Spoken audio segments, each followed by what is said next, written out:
देवं कंसचाणूरमर्दनं देवकी परमानंदं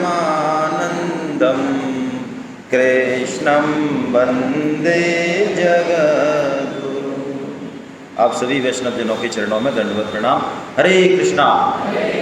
अब हम छठवें अध्याय, इस षटक का 3 षटक हैं गीता में, 18 अध्याय के 3 षटक, 6, 6, 6। तो पहले षटक का अंतिम अध्याय। देखिए, इस अध्याय का नाम जैसा आप देख रहे हैं, आत्म संयम योग। संयम यानी डिसिप्लिन हमारे जीवन में, हमारी इंद्रियों में, हमारे खान पान में, हमारे सोने में, हमारे जागने में, जो हम देख ही रहे हैं सामने कि हम लोग कितने डिसिप्लिन्ड हैं। समस्या ये है कि जिनको सुनना चाहिए वो तो सो रहे हैं, और जो सामने हैं जिनको सुनना नहीं चाहिए उनको सुनना पड़ता है। इस संसार में ये और आफत है। जिनके लिए मैं कह रहा हूँ वो तो सो रहे हैं, और जो जाग के बैठे हैं उनको सुनना पड़ रहा है। ये संसार में उल्टी बीमारी है, करें क्या। चलिए देखिए, इस आत्म संयम योग का मतलब है कि हम किसी भी योग में जाएं, कोई भी योग में जाएं, इन कोई भी डिसिप्लिन, इन एनी डिसिप्लिन, हमें जीवन में, लाइफ में संयम का होना बहुत आवश्यक है। यदि हमने आहार विहार ये सब नहीं सीखा, लाइफ में क्या खाना, कैसे रहना, कितना सोना, ये सब बेसिक चीज़ें नहीं सीखी ना, तो हम बातें कर लें समाधि की। जैसे अष्टांग योग में 8 अंग हैं, पतंजलि का जो अष्टांग योग है उसमें 8 अंग हैं, लेकिन पहले 2 अंग पे चर्चा हम नहीं करते। कौन से? यम और नियम। ये इम्पोर्टेंट है, ये सबसे इम्पोर्टेंट है। अब इस 6वें अध्याय को हम लेते हैं। इसमें पहला ही श्लोक जो है वो बड़ा जबरदस्त श्लोक है। भगवान ने कर्म योग के बारे में अब तक जो भी कहा, यदि आपने बीच में नींद ली तो भी, अब यदि इस श्लोक को आप समझ लेंगे तो कर्म योग को ठीक से आप समझने वाले हैं, है ना। कोई ज़्यादा नुकसान नहीं हुआ आपका। तो आइए पहले हम श्लोक का वाचन करते हैं और फिर जो है श्लोक को समझते हैं। अनाश्रितै कर्म फलम कार्यम कर्म करोति यः स सन्न्यासी च योगी च न निरग्निर्न च क्रिया। भगवान बोले अनाश्रितै कर्म फलम, यानी हमें कर्म कैसे करना है, कर्म फल का आश्रय नहीं लेना है। अभी हम जो कर्म करते हैं वो कैसे करते हैं? हम कोई भी कर्म करते हैं तो क्यों करते हैं? क्योंकि पहले हमको फल दिखता है सामने, उस फल के लिए हम कर्म करते हैं। गीता चाहे कितना भी कहती रहे कि आप निष्काम कर्म करें, निष्काम कर्म करें, लेकिन निष्काम कर्म हम क्यों करें, ये बात हमारी समझ में नहीं आती। देखिए, आज इस श्लोक को हम एक नए तरीके से समझते हैं। हम लोग जो भी कुछ करते हैं उसमें इस संपूर्ण सृष्टि का योगदान है। ये शरीर जो है ना अभी हमारा, जिसको हम अपना अपना कहते हैं, इसमें इतने सारे देवताओं की कृपा, उनका अनुग्रह, तब ये शरीर दिख रहा है जैसा है ऐसा। ये बोल पा रहा है, ये चल पा रहा है, देख पा रहा है। यदि ये सब सिस्टम नहीं हो तो हम कुछ नहीं कर सकते। लोग हॉस्पिटल्स में जाते हैं, सेवा करते हैं, स्कूलों में जाते हैं, समाज में जाते हैं। मैं कहता हूँ कोरोना काल में कहाँ गए वो सारे? कोरोना काल हुआ था ना, कोरोना, तब घर से बाहर निकले थे क्या आप? नहीं निकले। चाहे कोई कितना ही चिल्ला रहा है कि मेरे को पानी पिला दे, मेरे को रोटी दे दे, मैं मर रहा हूँ, गए थे क्या हम? और अभी तो हम बहुत परोपकार कर रहे हैं बाहर जा जाके। तो समझिए, मैं आपको एक एग्जाम्पल देता हूँ, उससे आप समझिए कि हम जो कर्म करते हैं उसके पीछे सिर्फ हमारा ही हाथ नहीं है। हम सोचते हैं कि हमने किया, इसके पूरा फल हमको दे दो। बहुत गलत कंसेप्ट है ये। हर इंद्रियों के देवता हैं। ये आँख देख रही है ना, तो इस आँख में ये एपरेटस है सिर्फ। जैसे कि आपके घर में मिक्सी है, ओवन है, तो मिक्सी वो पीसती है क्या चीज़ों को? यदि बिजली की ज़रूरत है या मिक्सी पीस लेगी? बिजली की ज़रूरत है ना। तो ये आँख मिक्सी है बस, इसके पीछे बिजली कहाँ है? वो बिजली आँख के जो देवता हैं भगवान सूर्य वो दे रहे हैं। ऐसे ही हाथ है, ऐसे ही हमारे शरीर के सारे अंग हैं। यदि वो देवता वो कृपा नहीं करें तो क्या हम कोई भी काम कुछ संभव है हमारे लिए करना? नहीं है। देखिए, ऐसे ही किसी आदमी ने एक सेमिनार में भाग लिया, गीता पढ़ ली उसने, और उसका खेत था, उस खेत में कोई गाय चरने आती थी। तो उसने क्या किया, एक दिन गुस्से में उस गाय को एक जोर से डंडा मार दिया, और वो डंडा ऐसी जगह लगा सिर में कि वो गाय मर गई। तो गाय मर गई तो गौ हत्या अपने विकराल रूप में उसके सामने आई। तूने गाय मार दी, तेरे को खाएंगे हम। तो उसने कहा, भैया मैंने तो मारी नहीं है, इन हाथों ने मारी है। मेरा कोई लेने देने नहीं है, इन हाथों ने मारी है। ये हाथों का देवता कौन है? कि हाथों का देवता इंद्र है। इंद्र के पास जाओ, हमारा क्या लेना देना। तो गौ हत्या इंद्र के पास गई। इंद्र ने कहा, ये क्या बीमारी चिपका दी इसने गीता साधक ने। उसने कहा, भैया हमने हाथ का हमारा कोई लेना देना नहीं है, ये आँख देखती नहीं तो हम हाथ क्या करते? आँख ने देखी है, इसलिए आँख के पास जाओ तुम। तो वो गौ हत्या आँख के देवता के पास गई, भगवान सूर्य के पास। भगवान सूर्य ने भी देखा, ये क्या, हमने कुछ किया नहीं, हमारा क्या लेना देना। उन्होंने कहा, भैया देखो आँख वहाँ क्या देखती है? आँख के पीछे मन होना चाहिए, मन नहीं होगा तो आँख क्या देखेगी? तो मन के देवता है, तुम वहाँ जाओ। वो चंद्र देवता के पास पहुँच गए। चंद्र देवता ने उनको कहा कि मन क्या होता है? बुद्धि है मन की मालिक, हमको जैसा आदेश मिलता है वैसा हम करते, हमारा कोई लेना देना नहीं है। वो बुद्धि के देवता के पास पहुँच गए, ब्रह्मा जी के पास। ब्रह्मा जी ने कहा, अरे हमारा। तो उन्होंने कहा, देखो भैया बुद्धि का भी जो प्रेरक है, मन और बुद्धि का प्रेरक वो अहम है, अहम ईगो, भगवान शंकरशन, उनके पास जाओ तुम। बुद्धि अकेली क्या करेगी? हमारी बुद्धि कुछ नहीं कर सकती जब तक कि अहम जो है ना वो पीछे से पावर नहीं दे। तो वो भगवान शंकरशन के पास चले गए। भगवान शंकरशन ने कहा, यार ये हमारे कहाँ बीमारी आ गई। तो उन्होंने कहा ऐसा, उन्होंने कहा देखो ये सारा जो है ना सिस्टम ये भगवान विष्णु से चल रहा है, वही हमको भी एनर्जी वही दे रहे हैं, हमारे अहम बहम हमारा भी कोई लेना देना नहीं है। तो वो गौ हत्या अंत में भगवान विष्णु के पास चलेगी। समझना, ये बड़ी टेक्निकल कहानी है। अब भगवान विष्णु ने कहा, भाई मेरे को फंसा दिया सब लोगों ने मिलकर। तो भगवान विष्णु ने कहा, ठीक है भाई मैं करता हूँ अभी तुम्हारा क्या, मैं आपने मारा है, आप जो है इसका करो। तो भगवान विष्णु का थोड़ा आप ठहरो, मेरे साथ चलो। तो वो उस किसान के पास गए, उस जिसने गाय को मारा था। तो वो कुछ ब्राह्मण का रूप धर के गए भगवान विष्णु।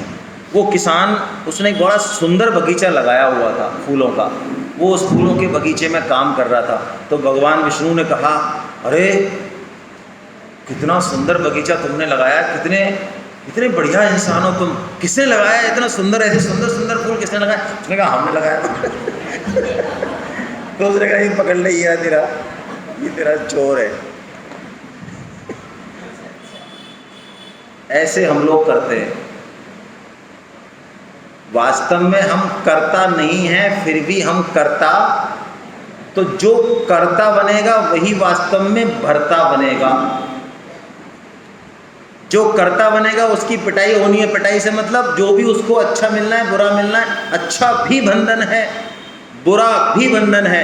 हम अच्छे काम करते हैं और अपने आप को कर्ता मानते हैं तो हम स्वर्ग लोग जाएंगे, हम ब्रह्म लोग जाएंगे, वह मौज करेंगे। लेकिन फिर पिटाई होगी, फिर नीचे आएंगे, फिर पतन होगा।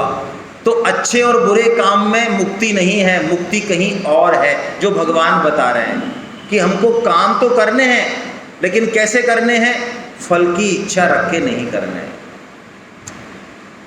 हम भगवान के अंश हैं, भगवान ने हमको ये ताकत दी, ये सामर्थ्य दी और ये मौका दिया।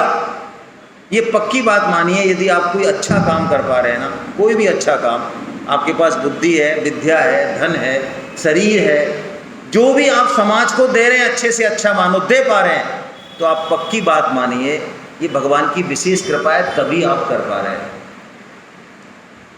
वो मौका वो निमित्त, वो सामर्थ्य वो भगवान ही दे रहे हैं। हम नहीं समझते तो ये हमारी समस्या है। इसलिए अच्छा काम यदि बन भी जाए तो भगवान को थैंक्स बोल दें, हे प्रभु आज तूने हमें निमित्त बनाया, थैंक्स थैंक्स। उसी को क्रेडिट दें तो हम बीच में से बच जाएंगे। लेकिन क्रेडिट यदि खुद ने पकड़ा तो अच्छा काम करते हुए भी पतन होगा होगा होगा। अच्छा, मुनीम सेठ जी के यहाँ मुनीम होता है, वो कोई सौदा करता है, उसमें 10 लाख का फायदा हो गया, किसको मिलेगा? सेठ जी को या मुनीम को? सेठ जी को मिलेगा। और उसने ऐसा कोई सौदा किया जिसमें 20 लाख का नुकसान हो गया, किसको होगा? सेठ जी को होगा। तो हमको मुनीम की तरह काम करना चाहिए इस शरीर में।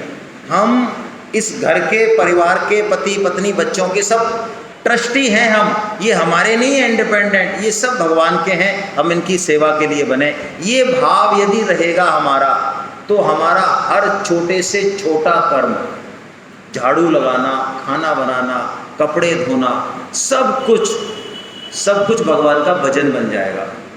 यही कर्मयोग की विद्या है। और यहाँ भगवान जो बात कह रहे हैं वो बहुत विलक्षण है। भगवान कह रहे हैं जो ऐसे काम करता है इस तरह से, भगवान कहते हैं वही सन्यासी है और वही योगी है। वास्तव में कोई गेरुआ वस्त्र धारण कर ले, तिलक छापे लगा ले, पीले वस्त्र पहन ले, वो सन्यासी नहीं है। ऐसा भगवान ने जो है यहाँ पे हमको बताया। तो हम इस कर्म योग की चीज़ को पकड़ें। और भगवान आगे बोल रहे हैं, बड़ा अच्छा श्लोक है, आइए थोड़ा पढ़ते हैं इसको। उत्तरेदात्मनात्मानं नात्मानमवसादये आत्मैव आत्मनो बन्धुरात्मैव रिपुरात्मना।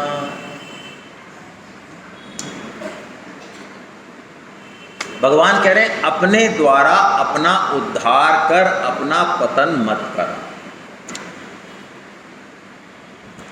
देखिए, हम अपने जीवन को प्रमोट कर पाते हैं तो, या डिमोशन करते हैं तो, इन दोनों में भगवान का कोई लेना देना नहीं है।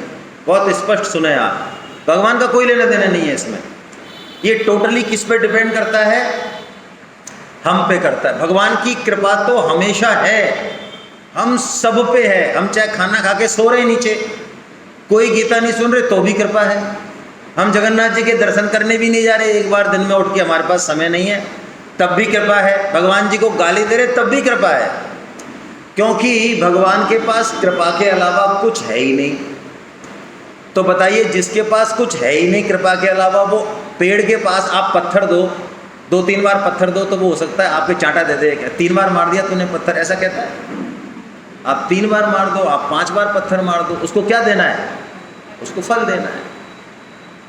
भगवान के पास आप कैसे भी चले जाओ, लड़ लो, भले लठ लेके लड़ लो, है ना, तब भी भगवान क्या करेंगे? गुस्सा होंगे ना।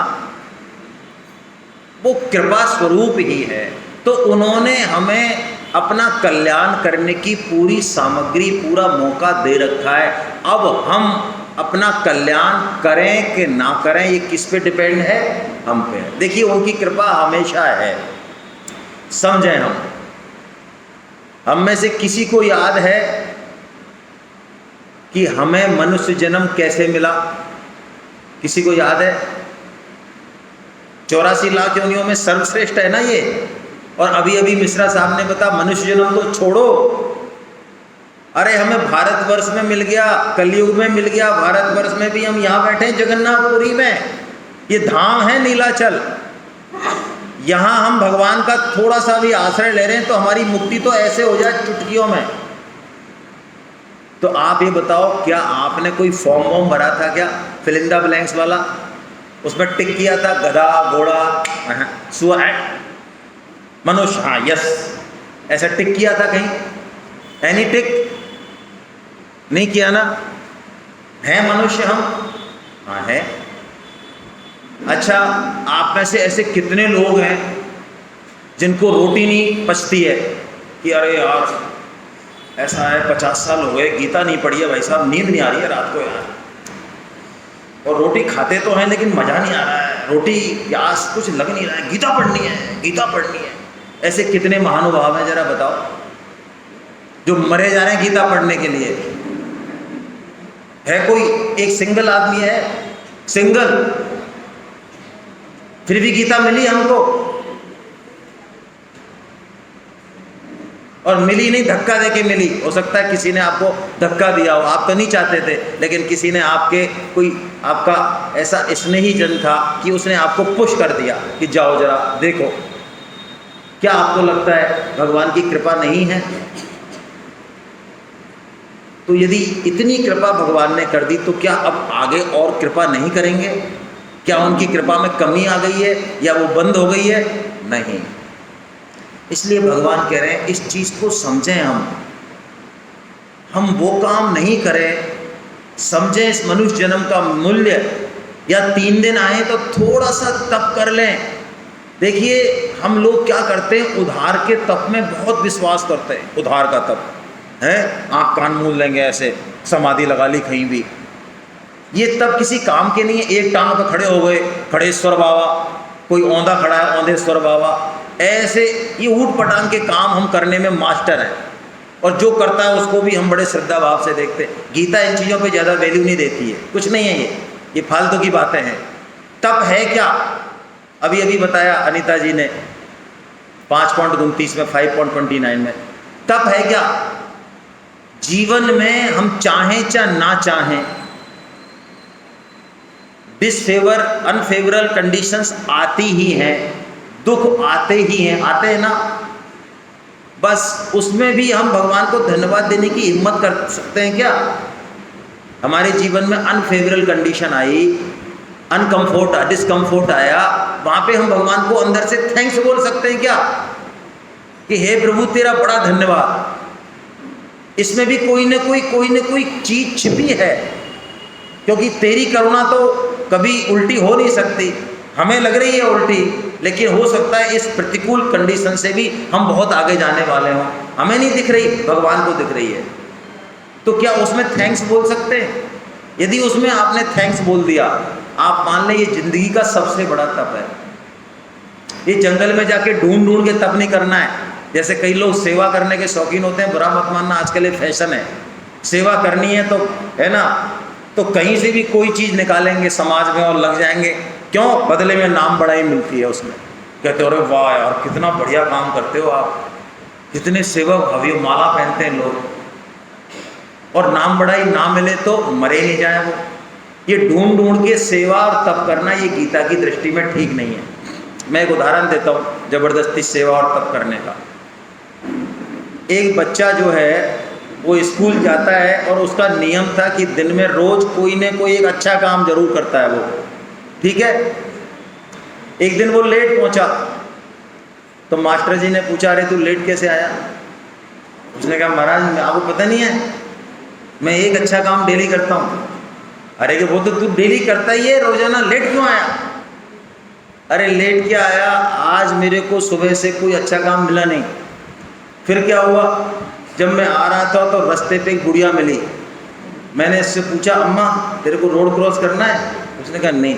अरे करना कैसे नहीं, मेरे को अच्छा काम करना है। उसने ज़बरदस्ती, तो बड़ा टाइम लगा महाराज उसको उधर ले जाने में मेरे को। हमारे संसार में अधिकांश परोपकार इसी भाव से होते हैं, हमें करना है बस ये करने का। लेकिन भगवान कह रहे हैं तू अपने द्वारा अपना उद्धार कर, पतन मत कर। क्या मतलब? ये मनुष्य जन्म सिर्फ और सिर्फ भगवत प्राप्ति के लिए मिला। आप पक्की बात मान लें, लिख के रख लें। ये जिंदगी में जितने भी बड़े से बड़े काम हैं, मैं आपसे पूछता हूं क्या आप चले जाएंगे तो वो नहीं होंगे? क्या नहीं होंगे? हो सकता है और अच्छे हों। आपको ऐसा लगता है कि मैं इस संगठन में पदाधिकारी हूँ और ये संगठन 40 साल से मैं ही चला रहा हूँ, तो आप हटो जरा, राम नाम सत्य करो, उधर पहुँचो वहाँ पे, तो ये और अच्छे से चलेगा संगठन। हटो तो सही आप थोड़ा सा। लेकिन सारे काम हो जाएंगे, लेकिन हमारा कल्याण करने का काम, भगवत प्राप्ति का काम, वो सिर्फ हम ही कर सकते, हमारे लिए कोई दूसरा नहीं कर सकता। एक नाम भी यदि हम लेते हैं यहाँ, एक नाम भी, और वो भी ऐसे तीर्थ स्थान में, जगन्नाथ धाम में, तो आप मान लें कि वो नाम अक्षय है। अक्षय मतलब उसका कभी क्षय नहीं होगा। वो हमारे परमानेंट बैंक अकाउंट में है। अभी हमारे अकाउंट में मान लो 5-7 करोड़ रुपए पड़े, हालांकि पड़े होंगे तो आप बताओगे थोड़ी मेरे को, लेकिन चलो पड़े हैं आपके पास, मत बताओ।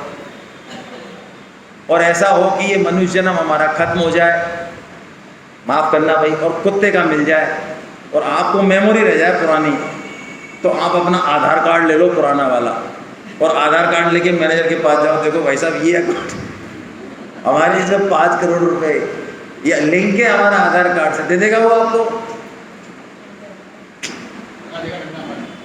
कोई लेना देना नहीं है। विद्या भी कोई सीखोगे यहाँ, उन्हें जिस जन्म में भी जाओगे फिर कोई ABCD चालू करनी पड़ेगी। लेकिन ये भगवान नाम, भगवान का काम यदि हमने किया, ये अक्षय है, ये हमको एज इट इज मिलेगा।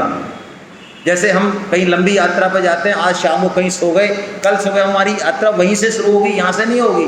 इसलिए भगवान कह रहे तू अपना पतन मत कर अर्जुन, तू खुद ही खुद का मित्र है और खुद ही खुद का शत्रु है। हम सबसे बड़े शत्रु अपने हैं, सबसे बड़े मित्र हम अपने हैं। इस बात को समझें।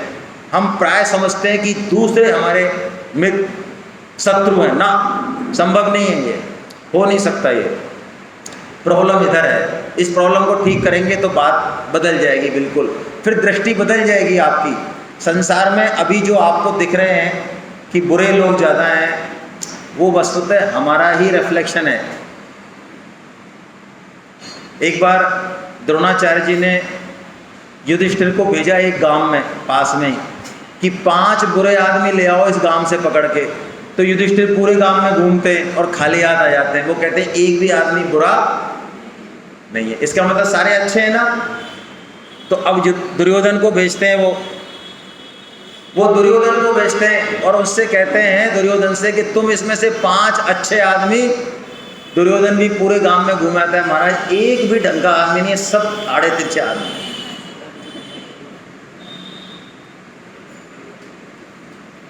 चलिए अब हम भगवान ध्यान योग का वर्णन कर रहे हैं, जो इस अध्याय का नाम भी था आत्म संयम योग, या इसको ध्यान योग भी कहते हैं। तो देखिए हम ध्यान तो करें, ध्यान क्या है?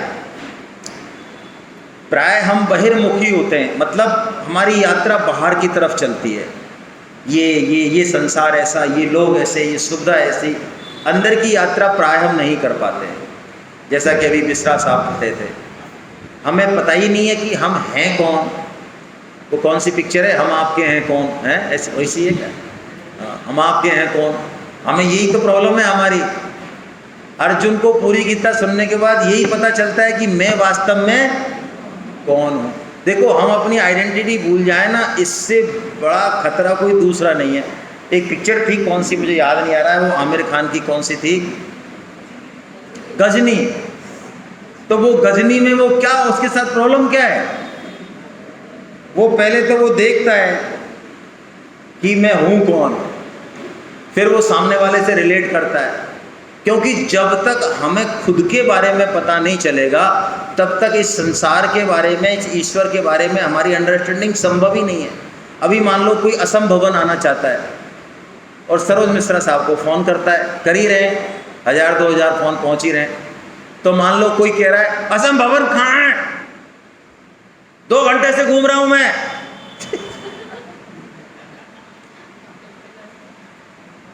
ठीक है, तो आप कहो अरे मैं कहाँ हूं, इससे क्या मतलब है, असम भवन कहाँ है ये बताओ, मेरे को पहुंचना है असम भवन। तो तू कहाँ है पहले ये बता, तो बताए तेरे को कि हम असम भवन ऐसे आ भाई। तू यदि वेस्टर्न गेट पे तो हम बताएंगे तू ऐसे ऐसे ऐसे आ जा। तू इधर है मान लो लोकनाथ मंदिर पे, तो तू ऐसे ऐसे आ जा। तुम्हारी पोजीशन कहाँ है, उससे रूट डिसाइड होगा कि असम कैसे पहुँचा जाएगा। तो हम यदि ये जान जाएं कि हम हैं कौन, सारी समस्याएं खत्म। जैसे ही अर्जुन को ये समझ में आता है कि मैं कौन हूँ, भगवान एक शब्द फिर नहीं बोलेंगे गीता का, गीता क्लोज। हम विस्मृति में हैं, अभी हमारे स्मृति नहीं है। तो इसको कैसे स्मृति में लाया जाए, इसका एक तरीका ध्यान है। ध्यान में हम अपने प्रभु से जो हमारे हृदय में बैठे हुए हैं, हमारे विचारों में हैं, उनसे थोड़ा वार्तालाप करने की कोशिश करते हैं। और वो वार्तालाप जरूरी नहीं है कि शब्दों से हो, है वो वार्तालाप शब्दों से बाहर की बात है। शब्द बहुत पीछे छूट जाते हैं, शब्दों से आप कुछ भी नहीं बता सकते, शब्दों की सीमाएं बहुत लिमिटेड हैं। हमारे यहाँ पे गुड़ चलता है, गुड़, आप क्या चलता है क्या मिश्रा साहब? गुड़ गुड़ गुड़ शक्कर का एक दूसरा पार्ट होता है, देसी शक्कर, खांड, गुड़िया खांड नहीं चलता आपके यहाँ? चलता है। तो देखो, हम गुड़िया खांड का भी स्वाद नहीं बता सकते। आप में से किसी ने खाया हो तो मुझे बताए। चलो आज हमने गुड़िया खांड छोड़ो, आज सुबह हमने सफ़ेद रसगुल्ला खाया, चलो कैसा होता है? मीठा। मीठा कैसा? चीनी जैसा? हाँ चीनी जैसा, लेकिन पूरी तरह वैसा नहीं। हम शब्दों से रसगुल्ले का स्वाद नहीं बता सकते, चाहे सुबह से शाम हो जाए। अल्टीमेटली हमको क्या करना पड़ेगा? उसके मुंह में रसगुल्ला ठूसना पड़ेगा कि मेलोडी खाओ और कुछ जान जाओ। तो जब रसगुल्ले का स्वाद भी हम शब्दों से नहीं बता सकते, तो उस परमात्मा के बारे में क्या हम शब्दों से बता पाएंगे? नहीं। इशारा होता है वहाँ पे, वही इशारा वो ध्यान योग है। और उस ध्यान योग की भगवान तैयारी कर रहे हैं यहाँ पे। लेकिन ध्यान योग के लिए भगवान सबसे पहले यम और नियम बताते हैं। यम और नियम का बहुत प्यारा सूत्र, ये जो 2 श्लोक हैं, ये साधक को साधक बनाते हैं। साधक जीवन में उतारे इन 2 श्लोकों को, है ना? क्या कह रहे हैं भगवान कि हम योग तो करें, ध्यान योग करें, ज्ञान योग करें, कर्म योग करें, भक्ति योग करें। इन 2 श्लोकों को थोड़ा देखें। आइए पढ़ते हैं इन 2 श्लोकों को। नात्यस्नतस्तु योगोस्ति न चैकान्तमनश्नता न चाति स्वप्नशीलस्य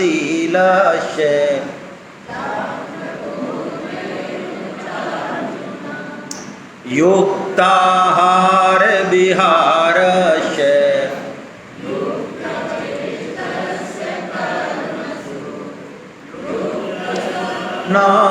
नवबोधस्य योगो भवति दुःख। क्या बढ़िया श्लोक है। देखिए, ऊपर के श्लोक का सिंपल सा अर्थ है अति सर्वत्र वर्जयेत्। हमने सुना है ना, हमको अति नहीं करनी है। किसमें? ना तो खाने में बहुत ज़्यादा खा लिया या बिल्कुल नहीं खाया। कई माता बहनें ऐसी होती हैं, आज एकादशी का व्रत है, अच्छा आज भी कुछ नहीं खाया। दूसरे दिन आज क्या है, आज भी नहीं खाया कि नहीं, आज हमारा मंगलवार है, आज हमारा फलाना है। 3-3 दिन तक भूखे रहते हैं। ये शरीर है भाई, इसको भी तो कुछ ज़रूरत है। इसको बहुत ज़्यादा कष्ट देना ठीक बात नहीं, बहुत ज़्यादा लग्जरी में रखना भी ठीक बात नहीं, और बहुत ज़्यादा कष्ट देना भी ठीक नहीं, है ना? बहुत मीडियम समता के मार्ग पर हम चलें। भगवान वही कह रहे हैं, यदि हमें योग में जाना है तो ना हम बहुत अधिक खाएं, ना बिल्कुल ना खाएं, ना बहुत अधिक सोएं, ना बिल्कुल ना सोएं। तो क्या करें? बिल्कुल मीडियम में चले। तो क्या कहा? यथा योग आहार विहार। यथा योग का मतलब, देखिए 2 तरह के लोग हैं। एक तो खाने के लिए जीते हैं और एक जीने के लिए। तो खाना एक मीडिया है। अब आपको पढ़ाई करनी है, आपकी एग्जाम है सीए की, आईआईटी की, तो क्या करना चाहिए आपको? आपको उस तरह के पदार्थ खाने चाहिए जिससे नींद ना आए, या बहुत ज़्यादा आपको ड्राउजीनेस नहीं आए, आप अच्छे से अपनी पढ़ाई कर सकें। मान लो सैनिक को लड़ने जाना है, सामने मत दुश्मन है, एक से एक सांड बैठे, दुष्ट बैठे, उनकी गर्दन मरोड़नी है, उसको आप कहें ज़्यादा मत खाना भैया, और ऐसा करना घास फूस खाना, वो मरेगा वहाँ जाके। उसको बढ़िया चीज़ खानी चाहिए, क्योंकि उसका काम है दुश्मन को ख़त्म करना। तो यथा योग आहार विहार का मायने क्या? हमारा टारगेट क्या है, उससे यथा योग आहार विहार डिसाइड होगा। हम साधक हैं, हमको साधना करनी है, तो हम उतना ही पाएं जितने से हमारा साधन ठीक से हो सके। एकादशी को अधिकांश लोगों की क्वेरी ये होती है कि क्या खाएं और क्या ना खाएं, कितना खाएं कितना, सारी जिंदगी इसी में निकल जाती है। ये 5% वेटेज है इसका। आप 5 में से 5 नंबर ले आए तब भी क्या क्या है, 95 95 नंबर की बात करो ना। ये 5% इस तरह से मेंटेन करो कि 95% ठीक से हो। 95% क्या है? हम एकादशी में नींद तो नहीं ले रहे हैं, भगवान को ध्यान भजन स्मरण कर पा रहे हैं कि नहीं कर पा रहे हैं, ऐसा आहार हमको लेना है। अब वो कितना लेना है वो आपका शरीर है, हर एक का शरीर अलग अलग है। अपने शरीर की रिक्वायरमेंट समझें, टारगेट को देखें और उस हिसाब से अपना आहार डिसाइड करें, नींद डिसाइड करें, है ना। ये बहुत ज़रूरी चीज़ है। देखिए हम लोग अन्न शुद्धि पर प्राय विचार नहीं करते, लेकिन शास्त्रों में भगवत प्राप्ति की शुरुआत अन्न से बताई। अन्न से, अन्न यदि शुद्ध है, सात्विक है, अच्छे व्यक्ति का है तो हमारे मन में अच्छे विचार आएंगे, हमारा मन भजन में लगेगा। लेकिन आप ऊट पटांग खाएंगे, तामसी भोजन करेंगे, राजसी भोजन करेंगे और आप दिन भर 4 घंटे तो व्हाट्सअप देखें शाम को, और उसमें भी ऊट पटांग देखें कुछ भी सोशल मीडिया पे जाके, और जब सोएं तो आप उम्मीद करके सोएं कि भगवान श्री कृष्ण आएंगे मेरे सपने में। आएंगे? कैसे आएंगे? 4 घंटे तो कचरा देखा है तो कचरा ही आएगा। तो इस आहार और विहार पे ध्यान रखना, ये पहली बात। उससे भी इम्पोर्टेंट बात जो मैंने कहा, आहार और उसका टारगेट, युक्त स्वप्नाव अवबोधस्य। अवबोध शब्द दिया या अवबोध का मतलब है इस मनुष्य जन्म में हमको हमेशा ये ध्यान रहे, हमेशा सोते जागते, लोगों से मिलते, बहुत किसी से विशेष प्रेम करते हुए या किसी से अच्छा नहीं तब भी हमेशा ये ध्यान रखे कि ये मनुष्य जन्म हमें किसी विशेष उद्देश्य के लिए मिला है। हम भूल ना जाएं उस उद्देश्य को। ये कोई मौज मजा करने के लिए, पति पत्नी के रिश्ते निभाने के लिए और ये सब खाने पीने के लिए और कमाने के लिए, इसका मतलब ये काम करने नहीं है, ये नहीं कह रही है गीता। लेकिन ये बहुत छोटी सी चीज़ है, ये मीडिया है, गौण है, ये असली टारगेट कहीं और है। उसको ध्यान में रखना है हमेशा हमेशा, ऐसा भगवान कह रहे हैं। और फिर भगवान कह रहे हैं, अर्जुन तू सीधा बैठ। सीधा का मतलब आसन कोई सा भी हो, तेरी गर्दन, तेरा सिर और तेरी कमर बिल्कुल ठीक रहे, एक सीध में रहे, और तू मन को मेरे में लगा, किसी शून्य में नहीं लगाना है, भगवान में लगाना है। और मन भगवान में नहीं लगे, इधर उधर जाए तो उसको पकड़ के लाओ और फिर भगवान में लगाओ, फिर जाए फिर पकड़ लाओ। देखो मन का एक बड़ा जबरदस्त स्वभाव है, आपको सबको इसका अनुभव होगा। सुबह से अब तक आपको किसी को भी बंदर ध्यान में आया क्या? बंदर नहीं आया। चलिए आपको आएगा, वो आपको दिख गया होगा इसलिए आया होगा, वरना ऐसे आया होगा तो आके चला गया होगा, पकड़ नहीं रखा अभी आपको, बंदर ने पकड़ रखा है क्या? अब मैं आपसे कहूँ मैं आपसे, देखिए कि अब आपको अगले 5 मिनट बंदर का ध्यान नहीं करना है।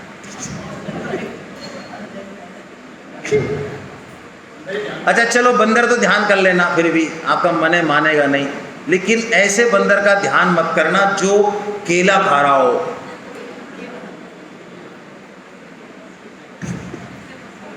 अब मैं आपसे 5 मिनट बाद बात करूंगा तो मुझे आप में से बताना कितने लोग ऐसे हैं जिनको बंदर का ध्यान बिल्कुल नहीं आया 5 मिनट में। और बंदर का चलो आ गया, लेकिन केले वाले बंदर का तो बिल्कुल नहीं आया। अब आप समझो, ये टेक्निक है बड़ी जोरदार। सुबह से अब तक हमें बंदर का ध्यान आया, लेकिन जब हम मन से कह रहे हैं कि देख यार तू 5 मिनट बंदर का ध्यान मत कर भाई प्लीज, तब उसको बंदर का ही ध्यान करना है। क्या मतलब क्या है इस चीज का? इसको पकड़े आप। परम श्रद्धेय स्वामी जी महाराज ने बहुत जबरदस्त बात बताई है हम लोग मन को ट्रेन करने की बहुत ज़्यादा कोशिश करते हैं और बहुत समय इसमें खराब करते हैं। स्वामी जी कहते हैं मन को छुट्टी दे दो। छुट्टी मतलब मन को कह दो ऐसा कर, तू यार तू जा कलकत्ता जा, तेरी तू दिल्ली जाना चाह रहा है ना, तू ऐसा कर घूम आ दिल्ली जा, मेरे को तेरे से कोई लेना देना नहीं है, मेरे को तो भगवान का भजन करना है, हरे राम राम राम जय जगन्नाथ करना है मुझे तो। अब तू आए मेरे साथ तो आ जाना और नहीं आए तो मत आना, मैं तो मुंह से ही बोलूँगा लगातार। मन की परवाह करना आप छोड़ दो बिल्कुल। क्या होगा इससे? यदि आप सच्चे हृदय से लगे हैं भगवान में तो मन घूमेगा तो सही इधर उधर, लेकिन अल्टीमेटली आपके पीछे पीछे आ जाएगा। अच्छा, आप जब व्हाट्सएप देखते हो तो आपको मन को कहना पड़ता है, देख यार भाई साहब मैं आधे घंटे व्हाट्सएप देखूंगा, तू इधर उधर कहीं जाइयो मत, मेरे संग ही रहियो, ऐसा कहते हो आप, है ना? और जब सीरियल देखते हो टीवी पे, तब आप में से किसी के साथ ऐसा होता है कि 1 घंटा हो गया यार हमारा तो मन ही नहीं लग रहा, सीरियल बड़ी मुश्किल, ऐसा होता है क्या? नहीं होता। मन वहाँ लगा रहता है, व्हाट्सएप में लगा रहता है, सीरियल में लगा रहता है, कहीं नहीं जाता।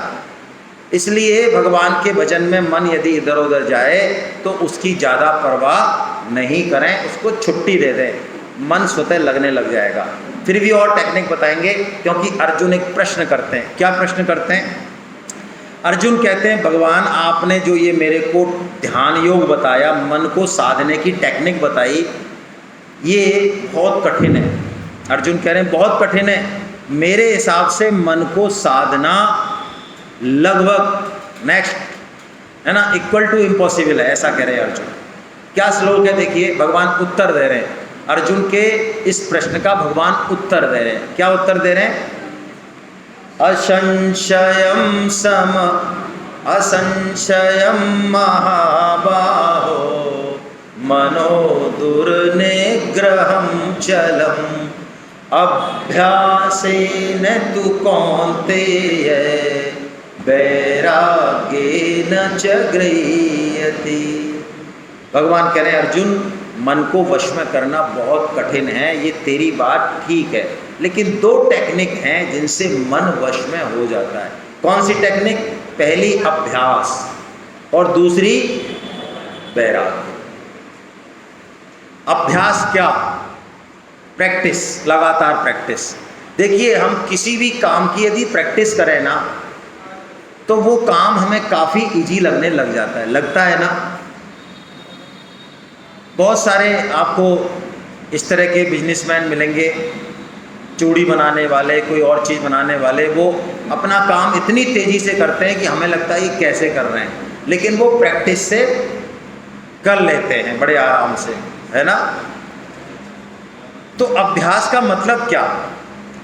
हम रोज भगवान का जप करें, नाम जप करें, भगवान का स्मरण करें, कीर्तन करें, रोज करें, छोड़े ना। मन लगे ना लगे कोई मतलब नहीं, आप देखेंगे धीरे धीरे धीरे धीरे। बंद कर दो, यदि पीछे वालों को सुनाई नहीं दे रहा है तो बंद कर दो भाई, कल चलाएंगे इस कूलर को, है ना? यदि पीछे वाले साधक कोई मना कर रहे हैं तो बंद कर देना। अभ्यास इतनी बड़ी चीज है कि कैसा भी मन हो उसको वश में कर लेता है, लेकिन अभ्यास के साथ वैराग्य होना बहुत आवश्यक है। वैराग्य का मतलब क्या? आपको रास्ते में मिट्टी का ढेला मिले, मिट्टी का ढेला, है ना? आप उसको छोड़ आते हो ना आराम से। अच्छा, घर आके आप टेंशन करते हो, अरे इतना बड़ा मिट्टी का ढेला था, मैं तो छोड़ आया भाई, ऐसा करते हो? और मान लो आपको सोने की ईंट मिले रास्ते में और आप उठाओ नहीं, जगन्नाथ जी के भक्त हो, आप नहीं उठाओगे, मान लो कि भाई पता नहीं किसकी है, हमारी तो है नहीं, हम तो नहीं उठाते। ऐसे हाँ इस लेवल पे हो आप, हमारी तरह नहीं हो, उठा ले। इस लेवल पे हो कि आप नहीं उठाते हो, आप कहते हो भैया हमें नहीं पता किसकी है, सोने की होगी 24 कैरेट, हम नहीं उठाते। लेकिन घर आके क्या हाल रहता है आपका? भूल जाते हो ईंट को या याद आती है? याद आती है, उठा ही लेते तो ठीक रहता है यार। तो याद क्यों आती है? वो मिट्टी का ढेला याद क्यों नहीं आता? और सोने की ईंट, उसको भी छोड़ते, हम रोज छोड़ते। अभी दर्शन करने जाएंगे सुबह, खूब सारी मिट्टी मिलेगी, छोड़ दिया, नहीं उठाया, कोई याद नहीं आ रही। लेकिन सोने की चीज याद आ रही है, क्यों? सोने में हमारी महत्व बुद्धि है। यदि हमारी संसार के भोगों में, इस शरीर के सुखों में महत्व बुद्धि रहेगी तो हमारा मन इसमें लगेगा ही, वैराग्य नहीं होगा। इसलिए यदि हमारे मन में वैराग्य आ गया तो मन स्वतः ही हट जाएगा वहाँ से। इसलिए भोगों से अपने मन को हटाएं, ऐसा विवेक करें, मन में विचार करें कि हमने इन भोगों को कई बार भोग लिया, कई बार इन भोगों से हमारी कभी तृप्ति हुई नहीं, होती तो अब तक हो जाती। इसलिए हमको इनसे हटना है, त्याग करना है इनका, और असली आनंद की तरफ चलना है। जैसे ये विवेक करेंगे, निश्चय करेंगे, हम भोगों से विरक्ति हमारी होने लग जाएगी। उनको भोगने से विरक्ति होगी, ये संभव बात नहीं है। अब अर्जुन एक प्रश्न करते हैं कि भगवान चलिए आपकी बात मान के मैं अभ्यास और वैराग्य में लग जाता हूँ, ध्यान योग करता हूँ, लेकिन मुझे आप तो मिले नहीं, बीच में ही जो है आप मिले नहीं, संसार मैंने छोड़ दिया, आपके कहने से भोग छोड़ दिए, ये घर गाड़ी घोड़ा सब छोड़ दिए, ये संसार का एंजॉयमेंट छोड़ दिया, और आप मुझे मिले नहीं, तो मेरी क्या दशा होगी बीच में? मेरा होगा क्या? आपके चक्कर में मैं इधर से भी गया और माया में दोनों गए, ओ दुविधा में दोनों गए, माया मिली ना। ये हम सबके साथ है, ये प्रश्न हमारा है। हम भगवान में लगते तो हैं, कभी कभी लगता है यार भगवान में लगना चाहिए, लेकिन फिर विचार आता है अरे पता नहीं भगवान है भी या नहीं है, एंजॉय कर लो जो है जो पहले, ऐसा हमारे मन में विचार आता है। तो अर्जुन का ये प्रश्न है, और सुबह भी एक प्रश्न था पीछे से कि योग भ्रष्ट के बारे में हमें डिटेल में बताओ। वो प्रश्न वाले हैं अभी या नहीं है? हाँ, या वो MP महोदय की तरह प्रश्न पूछ के और चले गए संसद से बाहर। चलिए बैठिए, प्रणाम आपको। तो देखिए भगवान क्या जवाब देते हैं, बहुत प्यारा जवाब देते हैं इस बात का, बहुत प्यारा जवाब देते हैं। ये इतना प्यारा जवाब है कि इसको हमको अच्छे से समझना चाहिए, और इसको हम समझ लेंगे तो हमारे मन में फिर संशय नहीं रहेगा, हम आगे बढ़ेंगे। क्या जवाब है? इसमें नहीं है, इसमें वो श्लोक नहीं है, लेकिन मैं उसको ले रहा हूँ। हाँ ये है, सॉरी, ऊपर ही ऊपर का है। पार्थ नैवेह नामूत्रे विनाशस्तस्य विद्यते नहि कल्याण कृत कश्चित् दुर्गतिं तात गच्छति। क्या कह रहे हैं? देखिए भगवान ने यहाँ पे कुछ विशेष शब्दों का इस्तेमाल किया है, विशेष शब्दों का जो कभी गीता में किए नहीं भगवान ने। इतना प्यार उमड़ रहा है भगवान को हमारे प्रति। एक तो भगवान ने यहाँ पे शब्द का इस्तेमाल किया तात, तात। ये शब्द गीता में सिर्फ यहीं आया है, कहीं नहीं आया है। मेरे ख्याल से हिंदी अर्थ में इसका नाम होगा प्यारे। प्यारे शब्द है क्या? हाँ, हे प्यारे, प्यारे शब्द है। यानी हमको भगवान कैसा संबोधन कर रहे हैं? भगवान कह रहे हैं अर्जुन सुन, जो मेरी तरफ चलता है एक कदम भी, उसका ना तो इस लोक में और ना परलोक में कभी भी पतन नहीं होता। कितनी बढ़िया बात है।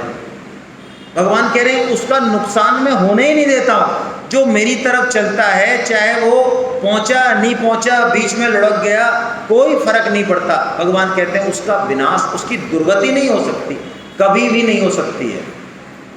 देखिए नारद जी का आज उदाहरण दिया। नारद जी ने काम को जीत लिया था। आप में से कितने लोगों को ये कथा पता है? बहुत कम लोगों को पता है, तो मैं सुना देता हूँ 1 मिनट में। नारद जी भगवान के भक्त हैं। एक बार वो तपस्या कर रहे थे तो कामदेव आए उनके सामने बहुत सारी अप्सराओं को लेके, और उछल कूद करी, नाचे कूदे, हमारे जैसा होता तो लुढ़क जाता। नारद जी बिल्कुल अपनी समाधि में रहे, एकदम कुछ नहीं, सारा। तो वो कामदेव चले गए। तो नारद जी ने कामदेव को जीत तो लिया, लेकिन जीतने के बाद उनके अंदर क्या आ गया? आहा, देखा, हम ही है वास्तव में। जैसे हमें कई बार आता है ना अहंकार अपनी कुछ कुछ बातों पे, तो नारद जी का अहंकार आ गया। तो भगवान शंकर ने कहा, अरे नारद जी, ये अहंकार मत करो आप, है ना। और भगवान विष्णु के सामने तो बिल्कुल मत करना, और भगवान विष्णु से मत कहना ये बात कि तुमने काम को जीत लिया। तो नारद जी ने वहीं पो दी वो बात, भगवान विष्णु के पास ही पहुंच गए। और भगवान विष्णु ने कहा, अच्छा आपने काम को जीत लिया है। देखिए ये अहम कितना सूक्ष्म है। हम कहते हैं हाँ जीत तो लिया महाराज, आपकी कृपा से जीता है। ऐसे ढोंगी हैं हम, इतने झूठ बोलते हैं हम, दिन भर झूठ बोलते हैं हम। अभी मेरी किसी से बात हो रही थी, हम तो बहुत छोटे आदमी हैं। वो छोटा कह रहा है लेकिन मान नहीं रहा अपने आप को, है ना, मान नहीं रहा है वो। अभी उसको कुछ कह दो ना तो एकदम से वो सांप निकल के आएगा अंदर से, वो बताएगा कि वो छोटा है कि बड़ा है। ऐसे ही हम करते रहते हैं, कुछ नहीं है, सब आपकी कृपा है, सब भगवान की कृपा है, ऐसे करते रहते हैं। तो नारद जी का जो अहम था वो भगवान ने दूर किया। अहंकार करने पर भी नारद जी का पतन नहीं हुआ। तो भक्त का पतन नहीं होता है। और भगवान आगे कह रहे हैं, अर्जुन इसलिए तू योगी हो जा। योगी का मतलब देखिए भगवान ने कितनी बढ़िया बात कही। ऊपर का श्लोक मैं हिंदी में पढ़ रहा हूँ, तपस्वियों से भी योगी श्रेष्ठ है। योगी कौन? जो भगवान को चाहे, जो भगवत प्राप्ति करना चाहे। तपस्वी क्या करता है? तपस्या तो करता है, लेकिन भगवत प्राप्ति उसका उद्देश्य नहीं है। हो सकता है वो सिद्धि चाहता हो सकता है वो मान बढ़ाई चाहता हो, कुछ और चाहता हो। तो ऐसे तपस्वियों से भी योगी श्रेष्ठ है। ज्ञानियों से भी योगी श्रेष्ठ है, क्योंकि वो ज्ञान तो ले रहा है, लेकिन ज्ञान का उद्देश्य क्या है? भगवत प्राप्ति नहीं है। ज्ञान का उद्देश्य क्या है? मेरे को सब ज्ञानी समझे, मेरी पूजा करें, मेरे को नमस्कार करें। ऐसे ज्ञानियों से भी कौन श्रेष्ठ है? योगी श्रेष्ठ है। और कर्मियों से भी योगी श्रेष्ठ है। कर्मी मतलब बहुत अच्छे अच्छे काम कर रहा है, परोपकार कर रहा है, लेकिन उद्देश्य क्या है? भगवत प्राप्ति नहीं है, मान बढ़ाई। उनसे भी योगी श्रेष्ठ है। इसलिए भगवान कह रहे हैं, अर्जुन तू योगी हो जा। और भगवान ने यहाँ पे अंतिम श्लोक कहा कि योगियों में भी जो मेरा भक्त है वो सर्वश्रेष्ठ है। ऐसा कह के भगवान ने इस अध्याय का जो है पटाक्षेप किया, है ना। हरे कृष्णा। अब इनमें से किसी के आपके प्रश्न हो तो हम ले लेते हैं, नहीं तो एक बहुत इंपॉर्टेंट चैप्टर अब हम लेने वाले हैं, 7th नहीं, अलग से थ्योरी ऑफ कर्मा, कर्म सिद्धांत अब हम लेंगे, है ना। आप जरा कोई प्रश्न हो 6वें अध्याय में तो वो पूछ लें, आपके मन में कोई बात हो तो, है ना।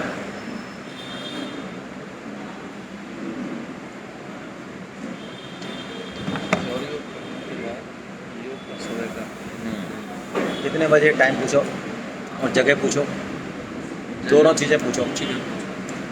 हाँ, किसी के मन में ध्यान योग को लेके कोई प्रश्न? यस सर, गौरांग पाल साहब, माइक दे दो इनको भाई।